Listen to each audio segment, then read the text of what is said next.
Salam semua sahabat yang ada di manapun berada. Perkenalkan, nama saya adalah Purwaningrum. Nama asli saya adalah Purwaningrum dan nama baptis saya adalah Ruth. Jadi biasa saya dipanggil di sini itu Ruth, gitu kan? Di sini saya mau menyaksikan cinta kasih Tuhan yang sangat amat dahsyat dalam kehidupan saya. Dulu saya seorang muslim ya. Dari waktu kecil bahkan dari keturunan saya nggak ada ceritanya yang beragama Kristen, tidak ada sama sekali. Nenek, kakek, buyut-buyut yang di atas nggak ada sama sekali yang Kristen. Mungkin kejawen ada karena saya dari orang Jawa ya. Kejawen ada, terus akhirnya ke Muslim semua. Akhirnya terus ada yang berpindah ke Muslim gitu. Istilahnya Muslim kejawen gitu kan. Tapi dalam sejarah nggak ada ceritanya ke Kristen. Begitupun juga saya pada waktu dulu nggak pernah berpikiran untuk menjadi seorang Kristen. Bahkan boro-boro menjadi seorang Kristen. Bahkan saya dulu pernah dalam penjara pun juga saya pun pernah ngajarin seorang Kristen untuk mu'alaf masuk ke Islam gitu kan. Saya pikir saya bangga karena bisa membuat seorang Muslim, membuat orang Kristen menjadi seorang Muslim gitu kan. Singkat cerita begini ceritanya. Pada waktu kecil saya memang dididik secara rohani, secara agama luar biasa. Dididik suruh mengaji, sholat 5 waktu, gitu kan, mengaji, diajarin akidah Islam, gitu kan. Saya bahagia sekali waktu itu. Sampai usia saya, kalau nggak salah, sampai kelas 5 SD atau kelas 6 SD, saya tinggal dengan kakek dan nenek saya yang sangat mencintai saya. Karena mama saya pisah. Mama, papa saya pisah, gitu kan. Jadi saya dirawat sama kakek nenek. Saya bahagia dididik oleh beliau. Kemudian nggak lama, kakek saya meninggal waktu kelas 5 SD kalau nggak salah itu. Kakek saya meninggal. Akhirnya saya harus ikut bude.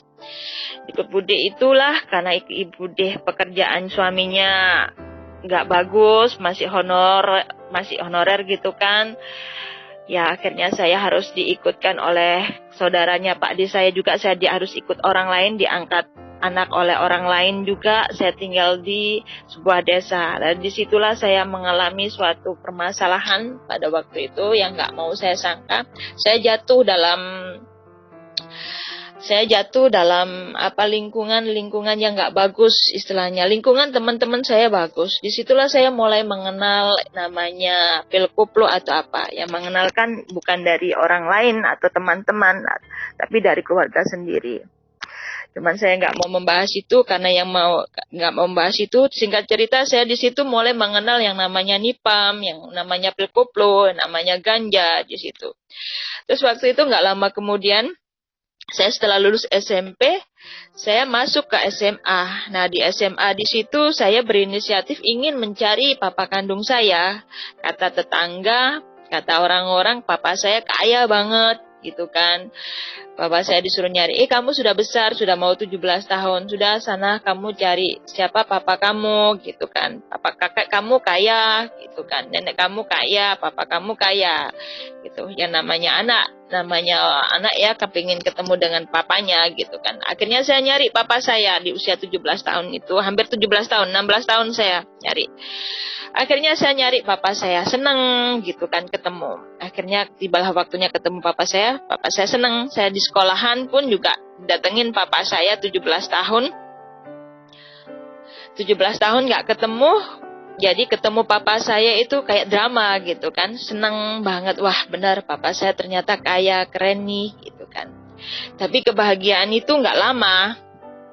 Kebahagiaan itu nggak lama karena ada sesuatu yang terjadi. Ternyata papa saya pun bahagia bertemu dengan saya. Tapi apa yang terjadi? Papa saya mencintai saya bukan sebagai seorang anak, lebih dari itu gitu kan. Karena lama kita nggak ketemu, mungkin jadi awalnya menganggap saya. Awalnya mungkin dia nggak tahu yang ada dalam pikiran beliau apa, sehingga saya yang dulu belum kenal diskotik. diajaklah sama papa saya pada waktu ulang tahun yang ke-17 ke sebuah diskotik waktu itu kan. Nah, disitulah saya dikenalin namanya Inek sama papa saya. Ulang tahun dirayakan di sebuah diskotik. Alasan papa saya memperkenalkan waktu itu supaya kalau saya ke diskotik itu nggak canggung. Istilahnya papa saya memang sering ke dunia malam, ke klub, ke diskotik. Papa saya juga memperkenalkan teman-temannya. Alasannya papa kalau ke diskotik atau ke klub entertain klien-kliennya gitu kan. Supaya saya bisa mengerti bahwa diskotik bukan hanya untuk hiburan tetapi untuk kerja, media sarana bekerja papa untuk membangun relasi dengan teman-teman bisnisnya gitu kan. Dan waktu itu saya iyain dan saya ngikutin, dan papa saya ngajak ke diskotik maksudnya baik waktu itu supaya saya nggak diajak teman-teman, dan ke diskotik itu biar saya tahu dunia luar nggak kaget, dan kalau ke diskotik hanya didampingin oleh papa gitu kan. Tapi apa kenyataannya yang terjadi di usia 17 tahun itu, memang saya awalnya senang, wow dunia diskotik kayak begini gitu kan. Awalnya saya senang, terus akhirnya nggak lama kemudian setelah pulang dari diskotik di situ, papa saya pulang. Diajak tidur hotel sama papa. Nah, di situ hati saya patah, hancur. Saya pikir papa saya betul-betul tulus mengasihi saya sebagai seorang anak ya. Ternyata lain. Ternyata papa saya bilang bahwa beliau mencintai saya sebagai seorang laki-laki dan perempuan. Nah, disitulah hati saya hancur. Saya semalaman mengunci diri di sebuah kamar mandi. Akhirnya papa saya minta maaf, akhirnya saya keluar gitu kan. Tapi gak sampai di situ juga, papa saya tetap berjuang. Terus akhirnya besoknya saya pulang dengan hati yang hancur, sudah gak menghormati lagi beliau sebagai seorang anak. Nah, disitulah awal saya kejatuhan, mulai saya pecandu narkoba kan. Di situ saya akhirnya merasa patah hati, akhirnya terus saya pulang ke rumah budi saya. Ke rumah budi saya, namanya budi saya ekonomi pas-pasan ya. Waktu itu saya ikut nenek ya, seorang pensiunan ikut ekonomi pas-pasan juga waktu itu gitu kan. Akhirnya nenek sama budi nanyain, loh kamu kok nggak pulang ke rumah papamu gitu kan. Soalnya saya pun juga waktunya bayar sekolah gitu kan. Terus akhirnya saya pun ngomong apa nih, saya kalau pulang saya takut dengan papa, saya kalau pulang papa saya akan begini begitu kan. Akhirnya saya enggak pulang, saya pergi. Disitulah saya pergi, akhirnya saya pergi dengan teman, nggak tahu akhirnya saya kenal dengan om yang punya kafe. Akhirnya saya berpacaran dengan beliau. Nggak ngapa-ngapain sih, cuma dikasih uang. Nah, itu saya pulang dengan alasan ini uang dari papa, padahal enggak dari papa. Saya menutup-nutupin karena saya takut gitu kan. Nggak mau ngomong apa adanya kalau papa saya begini-begini karena takut ke keluarga saya kecewa seperti itu kan. Tapi lama kelamaan terus akhirnya saya pun sering keluar malam, akhirnya saya ngaku pulang ke rumah papa. Saya nggak pulang ke rumah papa karena takut ya, karena kalau setiap kali ke rumah papa saya pulang, papa pikirannya ingin ganggu saya seperti itu gitu kan. Dan akhirnya saya nggak pulang itu, terus akhirnya saya memutuskan kabur dari rumah gitu kan, kabur dari rumah. Nah, di situ pun saya kenal seorang bandar narkoba juga gitu kan, bandar narkoba, preman juga, bandar narkoba juga. Saya kabur, terus akhirnya di situ saya kabur, saya hamil kan. Saya kaburnya karena saya hamil, saya kabur sama bandar itu, sama preman itu. Akhirnya di hamil tua saya dijual gitu kan ke mucikari. Disitulah saya jatuh dalam dosa perzinaan, prostitusi gitu kan. Saya dijual oleh mucikari. Terus akhirnya ya uangnya dia yang nerima, laki-laki preman itu yang nerima gitu kan. Terus akhirnya jatuhlah saya di situ, bisa menikmati uang-uang seperti itu. Tapi namanya orang, saya kepingin sekali lepas dari kehidupan malam. Rasanya hati ini menangis pada waktu itu. Ya Tuhan, saya kok bekerja yang menikmati uang laki-laki. Tapi saya mau, kalau saya pulang, saya juga nggak nyaman begitu loh. Kalau saya pulang saya nggak nyaman gitu kan. Tapi kalau saya bekerja begini rasanya nggak bisa, karena pun saya sudah terlanjur malu waktu itu kan. Terlanjur malu karena saya sudah mengandung dan sudah punya anak itu kan, di luar nikah gitu kan. Terus akhirnya saya tetap juga berjalan dengan laki-laki itu selama 3 tahun gitu kan. Selama 3 tahun Saya kerja di nightclub, di karaoke, saya yang kerja, yang megang uangnya laki-laki itu. Memang sekilas sayang banget, mulutnya manis gitu kan. Ya, seorang pembimbing, tapi pembimbing yang dalam hal nggak bener gitu kan. Nah, suatu saat pada waktu saya kerja di Bali, dia ngabisin uang saya gitu. Pulang-pulang loh kok harta habis, ternyata dia piara perempuan juga gitu. Saya yang kerja, dia habiskan untuk orang wanita itu juga. Nah, di situ saya tetap kecanduan narkoba. Di situ saya berusaha mencari kebahagiaan ya. Kebahagiaan betul-betul saya ingin cari, tapi yang saya dapatkan hanya di dalam narkoba itu, sabu-sabu. Saya ketika mengisap sabu-sabu, saya merasakan damai sejahtera, istilahnya sukacita, tenang pikiran gitulah. Itulah sebabnya saya waktu itu menjadi pecandu narkoba. Karena apa? Karena saya merasakan damai, karena pahitnya hidup kan ya. Karena merasakan damai ketika saya ngisap narkoba, dan itu berjalan sampai 7 tahun. Sempat rasa hati pun juga kepingin berhenti gitu kan. Sempat hati ini ingin berhenti. Saya pakai sholat, pakai apa. Kekuatan saya hanya berhenti untuk nggak pakai narkoba hanya 3 bulan saja. Habis itu pakai lagi, habis itu pakai lagi gitu kan. Terus akhirnya pada suatu saat saya pisah dengan laki-laki itu. Akhirnya pun saya pun juga mulai kenal dengan bandar-bandar besar, dengan istilahnya menjual narkoba juga, ikut-ikut jual narkoba juga gitu kan. Semakin jatuh saya kenal preman-preman kelas tinggi juga gitu kan. Di situ saya kenal ya kalangan yang lebih mafia-mafia yang lebih tinggi gitu kan. Nah, di situ saya semakin jatuh gitu kan. Akhirnya saya harus masuk ke penjara karena kena pasal pengedar atau pasal persekongkolan gitu kan. Ada orang beli di saya terus akhirnya orang itu ketangkep gigit saya gitu kan. Akhirnya saya masuk penjara di situ. Nah, di dalam penjara itu pun saya pun merasakan sukacita, merasakan damai sejahtera gitu kan. Istilahnya damainya, sukacitanya apa? Karena di dalam penjara pun saya masih bisa kerja jual perempuan, saya masih bisa kerja jual narkoba gitu kan. Uang itu terus ada gitu kan.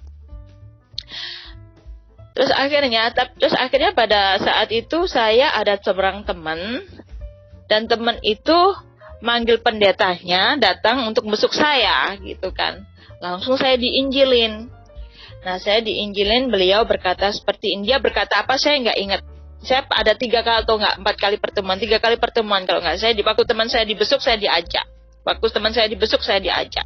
Waktu itu pendeta ngomong apa saya nggak nangkep gitu kan. Cuma waktu itu pendeta setelah ingat saya ngomong gini, sudahlah mbak kalau nggak percaya itu, mbak kalau mau percaya Tuhan Yesus juru selamat, pasti hukuman mbak diperingan. Dalam hati kecil saya begini, waduh saya di penjara sini seneng kok gitu kan, kenapa saya harus cepet-cepet keluar gitu kan, di sini pun asik-asik aja gitu kan.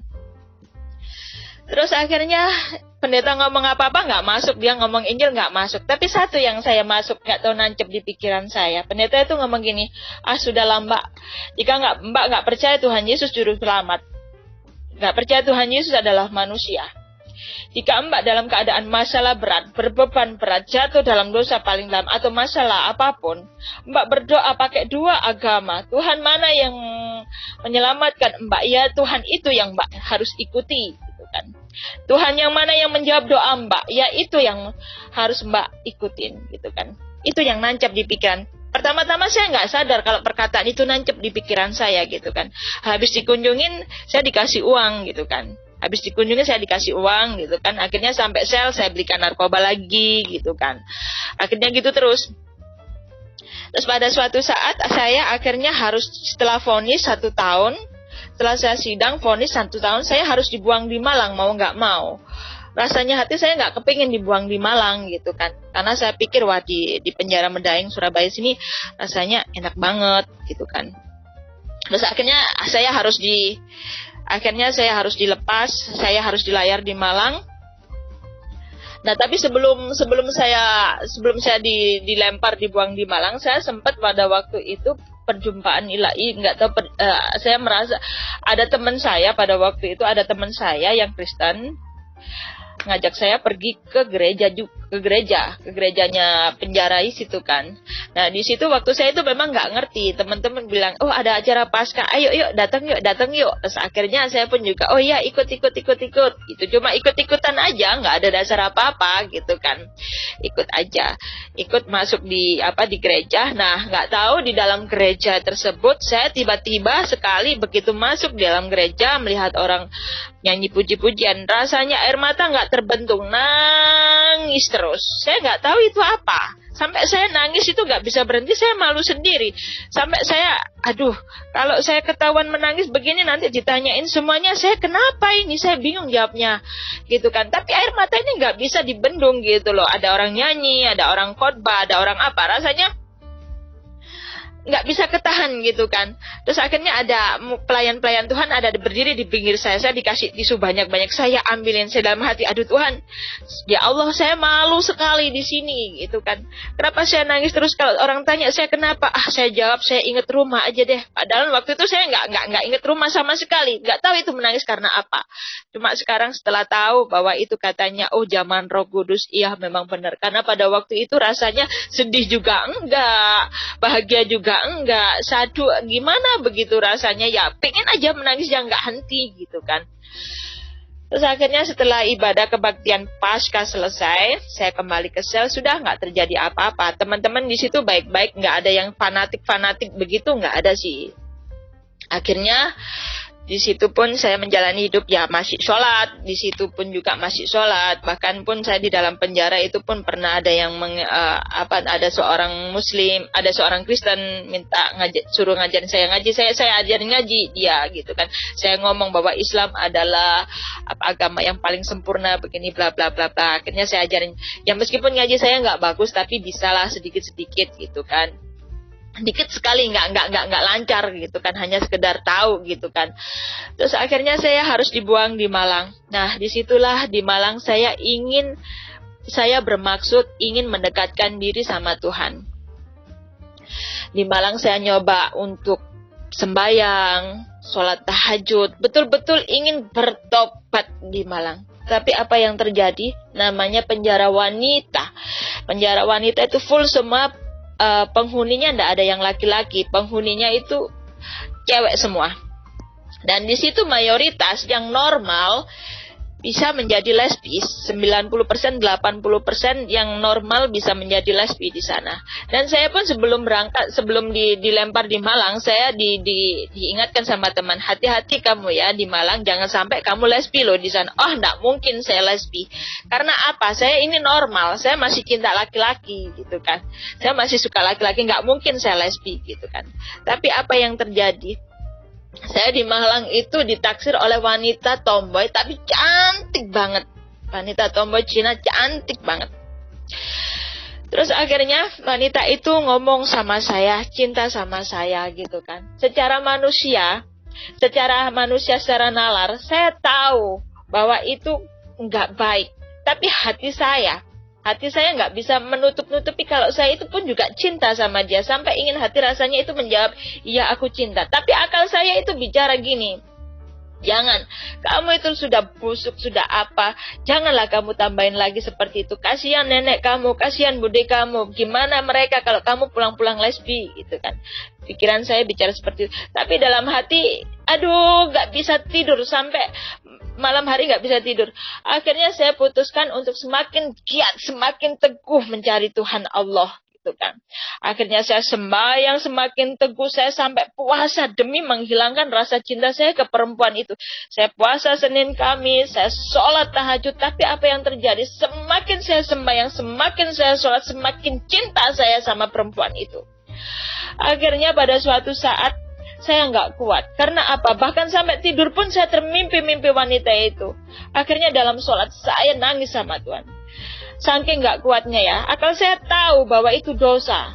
Saya tahu itu dosa banget. Dan saya nggak kepingin jatuh dalam lesbi, nggak kepingin. Tapi hati ini melihat wanita itu dekat wanita lain, rasanya hati cemburu banget gitu. Akhirnya saya nangis sama Tuhan.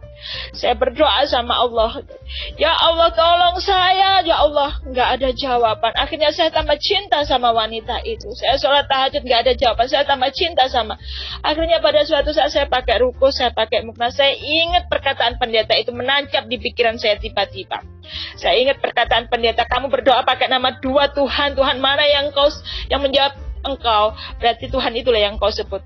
Waktu itu saya langsung bilang begini, dalam lintas pikiran saya, ya Allah, ya Tuhan semesta alam. Saya nggak bilang ya Allah atau nggak apa, saya nggak mau menyebut Tuhan Yesus juga waktu itu kan, dalam pakai muknah ya. Saya menangis saking saya nggak kuatnya ingin membalas cinta wanita, saya nggak kuatnya menahan cinta saya ke wanita itu. Saya menangis sama Tuhan, saya berseru sama Tuhan, ya Tuhan pencipta alam semesta, tolong aku, selamatkan aku dari dosa ini ya Tuhan. Siapapun itu, Tuhan, siapapun itu, tolong aku, selamatkan aku dari saat ini, selamatkan aku dari dosa ini. Sambil nangis begitu kan. Akhirnya mungkin secara nggak sadar suara saya itu mungkin keras, sehingga teman saya yang ada jarak 1, 2, 3 bed dengar perkataan saya, doa saya waktu menangis. Dan akhirnya dia tiba-tiba itu dengan senyum dia ngasih saya pembaca Alkitab. Ngasih tersenyum gitu, ngasihkan saya itu begini kan, dikasihkan saya, dia nggak berkata apa-apa, cuma ngasih pembatas Alkitab kecil itu kan, ada orang yang jatuh dalam jurang yang paling dalam, diangkat sama Tuhan Yesus begitu kan, sambil ada tulisannya, jika engkau jatuh dalam jurang yang paling dalam, jangan takut, jika engkau percaya kepadaku, maka aku akan menyelamatkanmu. Saking butuhnya obat saya waktu itu, saking kepinginnya saya lepas dari perasaan itu, saya imani perkataan itu. Iya, saya percaya Tuhan Yesus akan menolong saya dan menyelamatkan saya. Seketika itu damai sejahtera melingkupi saya. Rasanya kayak disiram air dingin tuh. Dingin rasanya, damai, sukacita melingkupi saya. Dan malam hari itu saya tidur nyenyak, gak mikir wanita itu lagi. Itu mukjizat pertama yang dilakukan Tuhan Yesus kepada saya, yaitu saya dilepaskan dari dosa lesbi. Hampir-hampir saja saya jatuh dalam dosa lesbi, Tuhan Yesus yang menolong saya. Yang saya semula di situ berpikir, wah di penjara Malang memang semuanya bersih ya, sampai ngerokok pun kita nggak bisa gitu kan, betul-betul bersih. Saya mikir, wah di sini tempatnya saya harus bertobat, betul-betul sholat tekun apa begitu. Tapi ternyata saya dengan sholat, tapi dengan mencari Tuhan Allah, saya malah menjadi jatuh dalam dosa yang lain, yang lebih parah dari sebelumnya, yaitu mencintai wanita itu kan. Itu mukjizat pertama yang Tuhan berikan pada saya. Lalu seketika itu, dalam penjara ya, dalam penjara saya tetap masih kan belum boleh ke gereja atau apa. Tapi dalam penjara itu rasanya saya merasakan cinta mula-mula. Ada teman Kristen ngasih Alkitab kan, satu sel itu mungkin ada 3 teman Kristen gitu kan, ngasih Alkitab Perjanjian Baru, saya baca, diajarin cara berdoa gitu kan. Rasanya senang. Di diari saya pun saya tulisin, hari pertama ini saya kenal Tuhan Yesus, rasanya sukacita. Pokoknya saya cintanya kepada perempuan itu sekarang pindah ke Tuhan Yesus. Jadi apapun kegiatan hari itu saya tulis begitu cintanya sama Tuhan Yesus, saya tulis, oh Tuhan Yesus sangat indah. Padahal saya belum pernah cinta seperti itu kepada Allah lain. Ya Allah, dulu nggak seperti itu. Saya tulis semuanya. Hari ini saya sukacita bersama Tuhan Yesus. Tapi di situ namanya lapas ya. Suatu saat saya pun kedengaran sama sipirnya, sama ibu-ibunya penjaganya. Saya ketahuan bahwa saya mengikuti Tuhan Yesus. Akhirnya saya pun dipanggil gitu kan. Akhirnya saya dipanggilin guru ngaji pribadi sama saya gitu kan. Dipanggilin guru ngaji supaya saya pun bisa kembali ke Islam lagi gitu kan. Akhirnya saya dipanggil, pada waktu itu saya ngomong apa adanya. Saya ngomong, iya Bu, saya mau masuk Kristen alasan begini. Terus ibu itu, oh enggak, kamu enggak gini, kamu harus mesti dipanggilin guru ngaji. Oke, dipanggilin guru ngaji. Guru ngajinya ngomong apa begini, itu enggak boleh begini. Daripada saya debat Saya cuma bilang, oh iya. Akhirnya berapa kali pertemuan, akhirnya saya dilepas. Tetap saya kembali ke sel. Saya pun tetap mempelajari, baca-baca Alkitab, memuji-muji Tuhan. Saya caranya memuji Tuhan nggak tahu. Saya mempelajari dari dari Mazmur, dari Perjanjian Baru, Perjanjian Lama gitu kan. Orang-orang memuji Tuhan di situ. Terus akhirnya pun juga ada kepala premannya penjara juga di situ gitu kan. Ditanyain saya, Dek, ya Bu, saya dengar adik sudah masuk penjara. Hati ini sudah dak dikduk. Bayangin, dia kepala premannya di situ. Cuma pada waktu itu saya mau menjawab secara manusia. Saya mau menjawab, oh enggak, mau menghindar karena takut. Tetapi sebelum pertanyaan itu datang semalam, saya membaca firman Tuhan yang isinya, barang siapa yang malu mengakui aku di depan manusia, maka aku akan malu mengakui engkau di depan Bapa yang di surga. Pada waktu ibu itu, kepala preman itu ngomong seperti itu, langsung saya ingat. Firman Tuhan itu hidup dalam pikiran saya dan hati saya. Waduh, daripada saya nggak diakui Tuhan Yesus di depan Bapa yang di surga, mending saya nggak diakui manusia, nggak apa-apa. Akhirnya saya jawab, oh iya Bu, saya sudah masuk Kristen sekarang. Akhirnya ibu itu begini, oh iya kalau begitu, nggak apa-apa, lanjutkan kalau begitu, mana alat sholatnya? Saya ambil ya. Akhirnya alat sholatnya saya kembalikan ke beliau. Karena pada dasarnya, karena sebelumnya memang saya pinjam dari beliau gitu kan. Saya kembalikan. Akhirnya saya tetap memuji Tuhan. Tapi saya nggak boleh ke gereja. Karena ada ancaman kalau saya pindah ke Kristen. Katanya nggak dapat remisi atau apa. Saya bilang, Tuhan Yesus yang akan memberikan remisi bagi saya gitu kan. Nggak apa-apa, nggak dapat remisi, nggak tahu kok bisa cinta begitu saya sama Tuhan Yesus. Padahal saya dulu waktu Muslim nggak seberani begitu amat sih. Tapi setelah ikut Tuhan kok cinta saya itu kok menggebu-gebu banget gitu kan, cinta mula-mula ya. Terus pada waktu itu terus akhirnya saya menjalani kehidupan bersama Tuhan Yesus. Ada teman-teman yang pulang dari gereja dibawain firman Tuhan di situ pun. Akhirnya tibalah waktu saya untuk bebas. Aku bebas, saya seneng gitu kan. Terus akhirnya saya pulang ke bersama di rumahnya Budi saya itu yang ada di Bojonegoro. Saya pulang di situ, mereka belum tahu kalau saya itu sudah masuk ke Kristen gitu kan. Terus akhirnya pada suatu saat memang saya harus disuruh terbuka sama Tuhan ya. Akhirnya buku diare saya itu ketahuan sama eyang saya. Dan akhirnya eyang saya pun marah-marah. Pas pada waktu itu Budi saya kan bersih-bersih kamar. Akhirnya ketahuan itu diare, bilang sama nenek saya, Bu, ini Ningrum sudah masuk Kristen loh. Langsung nenek saya darah tingginya kumat, langsung bunuh saja Ningrum itu, sudah bikin aib, sudah bikin gini, sekarang mau masuk Kristen, bunuh saja dia. Waduh, akhirnya saya telepon sama pendeta yang nginjilin saya dulu. Pendeta saya bilang gini, lari aja kamu, sebelum sebentar lagi kamu pasti nggak boleh keluar gitu kan. Iya, saya mau lari, ditunjukin lah di gereja waktu itu, tapi saya nggak lari ke gerejanya yang ditunjukin pendeta, saya lari ke Surabaya. Di situ Surabaya saya nggak punya uang sama sekali untuk kos, tapi ada ibu-ibu baik yang menawarin saya kos-kosan, katanya nggak usah, nanti bayar aja setelah kamu bekerja. Bahkan ibu kos itu pun yang menyadikan saya pekerjaan waktu itu. Terus habis gitu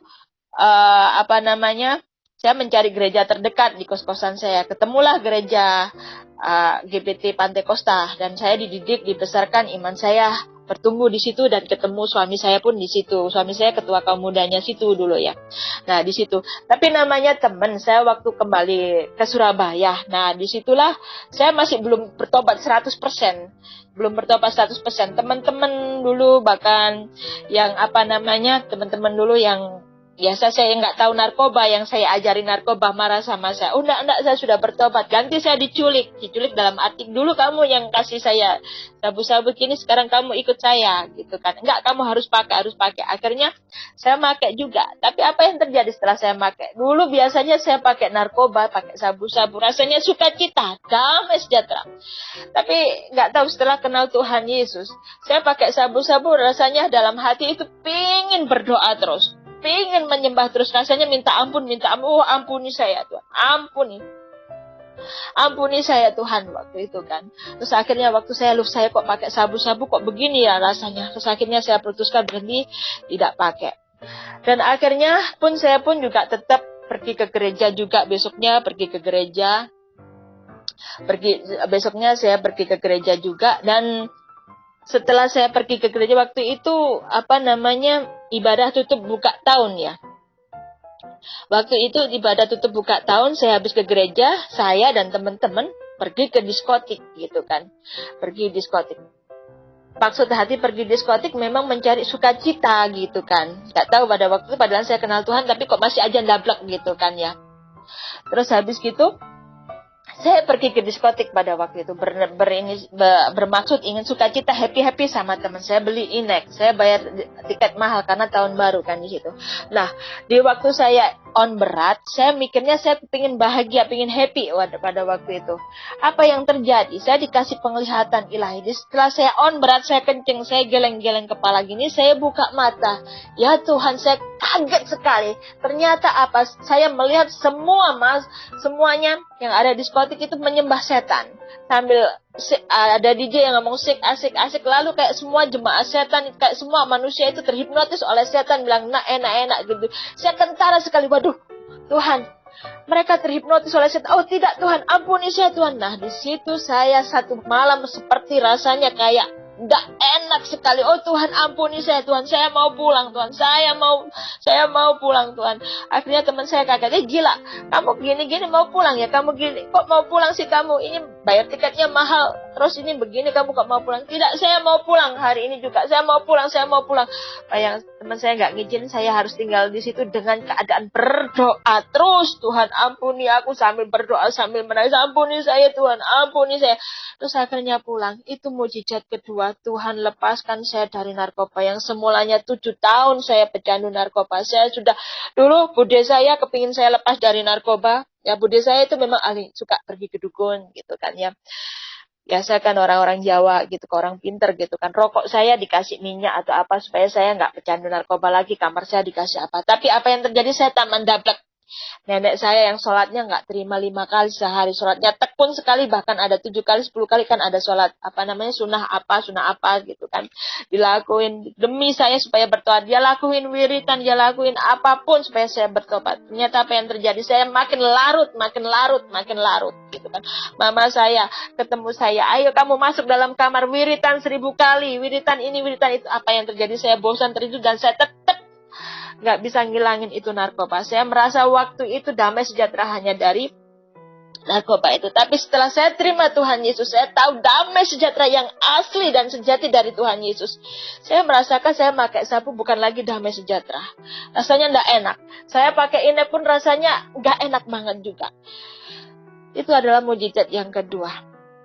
Mujizat yang ketiga pun saya tuh masih nakal memang ya, masih nakal, masih ngerokok, saya masih masih nggak bagus gitu kan, apalagi ninggalin pekerjaan yang satu ini, yaitu mencari uang yang nggak halal gitu kan. Saya memang bekerja sebagai sales marketing, tapi caranya pun juga nggak bagus gitu kan. Jadi bos-bosnya saya tawarin perempuan gitu kan, saya dapat komisi gitu kan, saya dapat komisi dari si cewek, saya dapat komisi dari nasabah, dari tamu gitu kan. Jadi dapat komisi dua-duanya, dan menghilangkan dosa ini tuh susah bagi saya, karena dalam pekerjaan papa saya pun juga ditanamkan pekerjaan. Saya mikirnya pada waktu itu, saya melihat teman-teman papa, lihat teman-teman sekelilingnya, pekerjaan halal apapun pasti jalannya nggak baik, nggak ada pekerjaan yang yang mulus baik halal gitu, nggak ada. Caranya pasti entertain ke diskotik, atau kasih perempuan, atau kasih narkoba, atau apa gitu kan, demi dapatin proyek gitu kan. Dan saya satunya di situ gitu, saya terapkan ilmu-ilmunya papa saya pada waktu itu kan. Dan pada waktu itu saya mikirnya paling ya dunia bisnis ya seperti itu gitu kan. Nah pada waktu itu saya memang, kalau untuk melepaskan pekerjaan yang seperti itu gitu, rasanya itu berat banget, karena uang saya banyak dari situ gitu kan ya. Akhirnya nggak tahu kenapa pada waktu itu saya kok merasa kayak dikejar-kejar dosa. Saya dikejar-kejar polisi, padahal ya nggak tahu polisi nyari saya apa nggak tahu. Kayaknya saya dikejar-kejar seseorang. Sampai saya pada waktu sendiri gitu kan. Pada waktu saya sendiri, saya sampai ngumpet di kolong kamar, saya ngumpet di bawah spray gitu. Tuhan tolong ampuni saya, Tuhan tolong ampuni saya.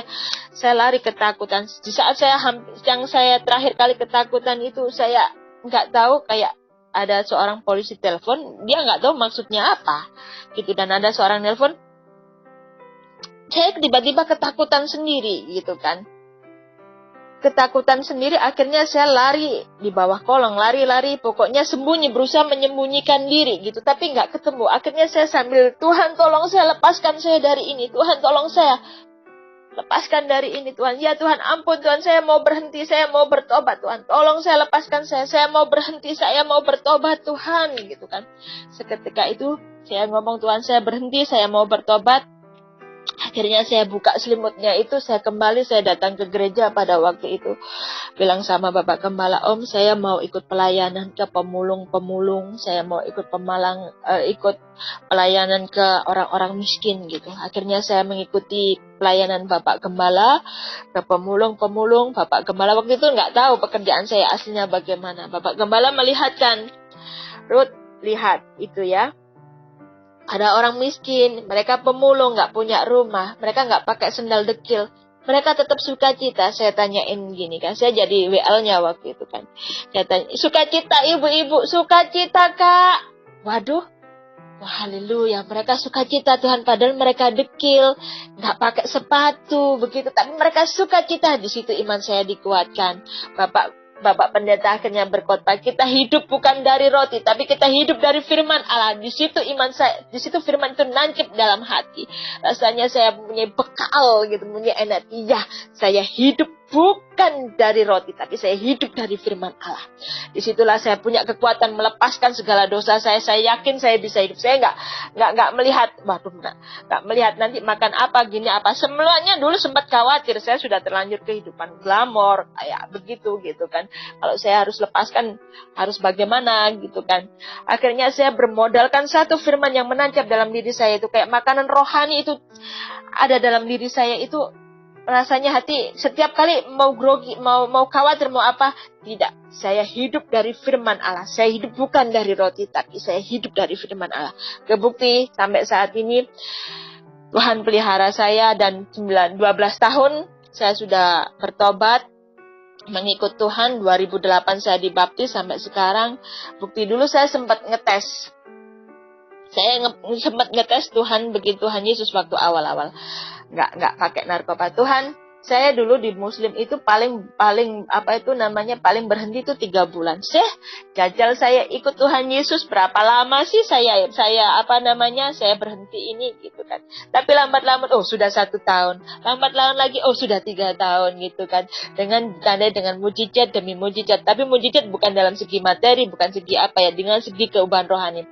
Sehingga ada yang lupa, dulu nenek saya yang marah-marah ke saya, terus tiba-tiba saya pada waktu itu nggak lama kemudian setelah saya diubahkan, setelah saya nggak ngerokok, setelah saya nggak narkoba, saya kembali ke rumah gitu, sakit karena saya sakit ambeien, saya pulang gitu kan, saya nggak ke gereja, teman-teman pastori itu nyari saya, yang ngangkat nenek saya gitu kan, yang nenek, Bu gimana Ruth gitu kan, kok nggak ke gereja gitu kan. Terus akhirnya nenek saya menutup teleponnya dan bicara dengan senyum. Sekarang kamu sudah itu toh, Kristen toh. Saya dalam hati, iya Nek gitu kan. Iya itu kamu dicariin itu loh. Kok kamu nggak masuk gitu, kok dicariin ya? Coba saya dulu nggak masuk, nggak ikut tahlilan jamiaan, Yasin aja nggak ada yang nyariin. Kamu kok dicariin ya? Baik ya, berarti ya perhatian ya gitu kan. Wah baik banget ya perhatian. Saya cuma diem gitu aja kan.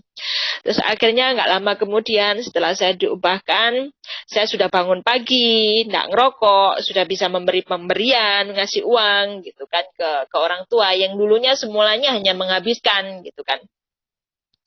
Terus akhirnya saya kembali lagi ke Surabaya, pulang-pulang, saya membawa calon suami gitu kan, yang dulunya adalah ketua Kamuda gereja itu. Saya dijodohin sama adiknya pendeta itu. Adiknya pendeta ngomong saya, Ruth itu diantar pulang modi. Saya mikir, enggak deh. Pada waktu memang saya enggak kepikiran untuk menikah. Enggak kepikiran sama sekali untuk menikah dulu. Dulu saya pikirannya cuman gini, pada waktu saya masih berjalan dengan pasangan saya yang menjual saya, itu kan ada pernikahan, ada apa, dalam hati suka nangis gitu kan. Nangisnya begini. Lihat sinetron, lihat TV, ada orang menikah gitu. Apa iya kebahagiaan itu ada? Apa iya? Sedangkan saya melihat papa saya seperti itu, sehingga mama saya pun menderita, sehingga papa saya nikah 3 kali, sehingga mama tiri saya itu baik, tapi harus menderita juga gitu kan. Saya pikir laki-laki semua brengsek gitu kan. Saya lihat-lihat di film pernikahan saling mencintai, apa iya itu ada, itu sebuah dongeng aja gitu kan. Dan saya nggak mikir tentang pernikahan sama sekali. Tapi tiba-tiba saya masuk dalam Tuhan, saya pun dilamar sama suami saya. Itu saya pun nggak percaya kalau dia mencintai saya sepenuh hati. Saya bilang, kakak kok mau sih sama saya? Saya mantan napi loh. Semua teman-teman gereja pun tahu saya orang nggak baik karena saya bersaksi di situ. Cuma calon suami saya waktu itu ngomong, ya itu kan dulu, sekarang kamu kan sudah berubah gitu kan. Sebetulnya saya tidak mau karena alasan nggak mungkin dengan alasan waktu itu memang saya nggak ingin, karena saya sudah punya anak gitu kan. Kamu bisa menerima aku, tapi keluargamu belum tentu bisa menerima aku gitu kan. Tapi akhirnya suami saya membuktikan kesungguhannya. Coba aja lah kalau kamu nggak percaya aku. Terus akhirnya saya dilamar. Akhirnya saya bawa pulang suami saya ke rumah, ketemu nenek, ketemu bude, semuanya seneng, semuanya sukacita gitu kan. Tapi terus akhirnya ganti, nenek saya diintimidasi, istilahnya dimarahin oleh saudara-saudaranya gitu kan. Sama adik-adiknya nenek saya, yuk, manggilnya kan Yayu, itu namanya Yayu itu kakak gitu kan ya. Yuk, kamu ngapain toh kok ngizinin cucumu itu masuk Kristen, kawin dengan orang Kristen lagi? Ganti nenek saya yang bersaksi. Ya gimana? Dia berubah karena Tuhan Yesus kok. Ya mau gimana lagi? Dia berubahnya Tuhan Yesus. Ya sudah apa-apa loh. Dan nek jodohnya orang Kristen, ya mau gimana lagi? Ya aku nyerah gitu kan. Kenyataannya yang mengubah memang Tuhan Yesus. Nah, disitulah nenek saya yang ganti memuliakan Tuhan, menyaksikan Tuhan, bahwa yang mengubah diri saya adalah Tuhan Yesus.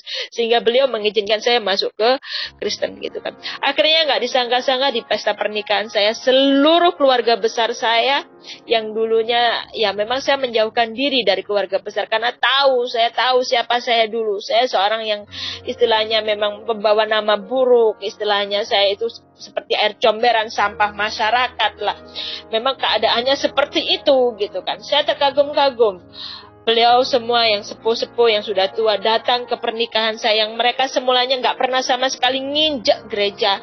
Mereka jadi nginjek gereja, datang menghadiri ke pernikahan saya. Meskipun ada yang pakai jilbab, nenek saya masih pakai jilbab, nggak masalah gitu kan. Saya seneng gitu kan, dan saya menangis di situ. Terus akhirnya setelah saya menikah, saya kembali ke masyarakat, saya menangis. Kok saya bisa diterima di masyarakat? Yang dulu semulanya saya nggak berpikir untuk bisa hidup kembali hanya angan-angan saja, ingin hidup bahagia, ingin hidup di masyarakat apa adanya, hanya angan-angan saja. Ternyata saya menikah, saya hidup di masyarakat sama suami, beli tanah di sebuah desa yang saya tempatin di sini. Mereka menghormati saya dan saya dipanggil Ibu Maudi gitu kan. Dan jemaat-jemaat gereja pun juga mengasihi saya gitu kan. Saya nggak menyangka aja dari kehidupan dulu yang seperti air comberan gitu kan, Tuhan angkat sedemikian rupa gitu kan, jadi seperti saat ini gitu kan. Tapi disitulah saya nggak mau tinggal dalam kenyamanan. Disitulah saya nggak mau tinggal dalam kenyamanan. Di situ dimanapun saya berada, saya harus beritakan Injil. Saya harus ngomong bahwa dulu saya bukan orang baik. Saya dulu mantan pelacur, saya dulu mantan narkoba, bahkan dulu saya pun mau ikut-ikutan ngerampok karena suami saya pun juga bukan orang baik ya. Dulu pun saya juga jadi penada, bukan suami sih dulu, pacar saya, penada barang-barang curian seperti itu gitu kan. Kumpulan saya dulu hanya orang-orang jahat. Tapi saya bersyukur saat ini Tuhan ubahkan, saya bisa hidup di masyarakat dan kebahagiaan itu memang ternyata ada. Saya memiliki suami yang takut akan Tuhan. Saya memiliki suami yang mengasihi saya segenap hati tanpa melihat kekurangan saya. Saya mengucap syukur, kadang-kadang saya nggak menyangka, dalam hati menangis. Tuhan, kok bisa gitu kan ya? Kok bisa saya seperti ini? Makanya menjadi beban saya harus kabarkan Injil dimanapun saya berada. Saya harus ngomong bahwa saya dulu bukan orang baik, tapi karena saya bisa baik, Itu karena Tuhan Yesus. Kalau ada customer, kalau ada apa, ngomong aja. Orang ngomong. Dan secara manusia memang, siapa sih yang nggak malu memiliki pribadi yang seperti masa lalu yang buruk. Tetapi saya ingat orang Samaria. Orang Samaria adalah bukan wanita baik-baik juga. Tapi dia waktu dijumpai Tuhan Yesus ngomong apa adanya tentang dirinya. Dia ngomong ke semuanya, ke semua orang tanpa malu-malu. Bahwa saya ini loh, bukan wanita baik. Dia Tuhan Yesus tahu bahwa saya bukan wanita baik. Dia tetap ngabarkan, saya mau mencontoh itu. Rahab, seorang perempuan sundal dipakai Tuhan. Saya mencontoh itu. Jadi, saya mau terus bersaksi. Meskipun dulu saya bukan orang baik, tapi saya mau terus bersaksi. Dari bukan orang baik itulah Tuhan panggil saya. Disitulah Tuhan Yesus benar nyata. Bahwa Tuhan Yesus datang untuk mencari saya yang berdosa. Mencari saya yang terhilang. Tuhan Yesus datang ke alam maut demi saya yang berdosa. Akhirnya Tuhan dapatkan saya. Dan Tuhan suruh saya jadi saksinya.